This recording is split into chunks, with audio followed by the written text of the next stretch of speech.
Yo, aujourd'hui on va faire le résumé slash analyse du chapitre 5 de Wakfu la grande vague. Et normalement cette vidéo sort le jour de mon anniversaire, donc je veux que des joyeux anniversaires dans les commentaires. Et aussi vous pouvez vous abonner, on n'oublie pas l'objectif des 500 abonnés avant la fin du webtoon. Et aussi mettez un like, ça fait plaisir. Et j'ai des annonces à faire en fin de vidéo, donc nous on perd pas plus de temps et on passe au chapitre.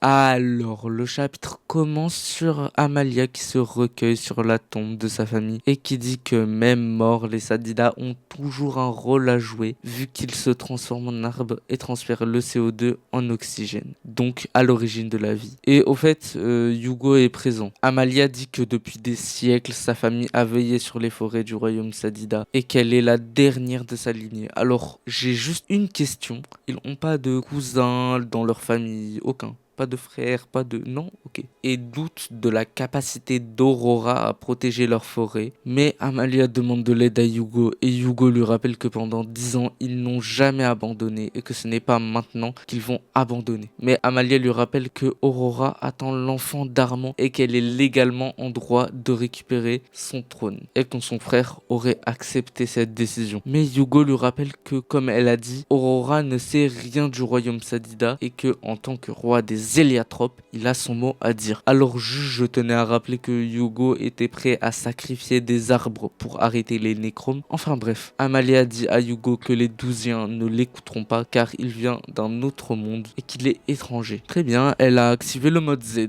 Mais après, elle s'excuse, ça ne change rien Amalia. Mais au même moment, ils doivent se rendre à une cérémonie de mariage, ce qui va leur permettre de se changer les idées. Ouais. Donc on arrive sur le point de vue du mariage où il y a Chibi, Grugal et Az qui se fait poursuivre par Grugal. Mais au même moment, Yugo arrive avec Amalia. Chibi leur demande quand ils vont manger car Grugal est en train de tout péter. Et Yugo d'arronnette Grugal et lui dit que s'ils sont sages, ils auront droit, lui et Chibi, à une double part de gâteau. Mais bref, on passe sur le point de vue des Osamodas où Aurora demande à faire attention à ses affaires et ouvre un coffre et qui choque la personne portant le coffre. Alors, le chapitre était excellent et est mon préféré. Heureusement qu'il l'est. Eh bien, je le considère comme un cadeau d'anniv. Il aurait été mauvais, je l'aurais pris mal. Mais ouais, ce chapitre est excellent entre le début avec Yugo et Amalia, le moment avec Chibi et Grugal qui me donne le smile et la fin qui me fait poser beaucoup trop de questions. Et en parlant de questions, je suis là pour y répondre avec des théories. Donc déjà, on va aborder ce qu'il y a dans le coffre. Ici, le Zoxmi du futur, pour vous dire que toute la partie théorique que j'avais théorisée sur le coffre, et en fait, c'est tombé à l'eau vu que plutôt elle dit un Kongnar, j'arrive pas à prononcer ce nom. Et c'est l'espèce des chauves-souris géantes. Ce qui explique pourquoi la dame, celle qui porte le coffre, était choc-bord. Oui, j'ai le seum, j'avais fait une incroyable théorie qui tombe à l'eau. Ouais, c'est les aléas de la vie. Donc, je parle d'une autre théorie, mais ne prenez pas en compte ce que je dis sur le coffre. Prenez en compte ce que je parle de Yugo et Amalia. J'ai une autre théorie. Si, c'est pas une théorie, mais une remarque. Si c'est le mariage d'Harpagon et Ruel, à la saison 5, là, elle a intérêt à expliquer beaucoup de choses, là, parce que sinon, je vais faire un scandale. Ah là, elle a intérêt à expliquer beaucoup de choses. Voilà, c'était le Zoxmy du futur. Il vous dit au revoir. Comme vous vous en rappelez, je vous avais parlé de cette planche et je pense qu'on se rapproche de plus en plus temporellement.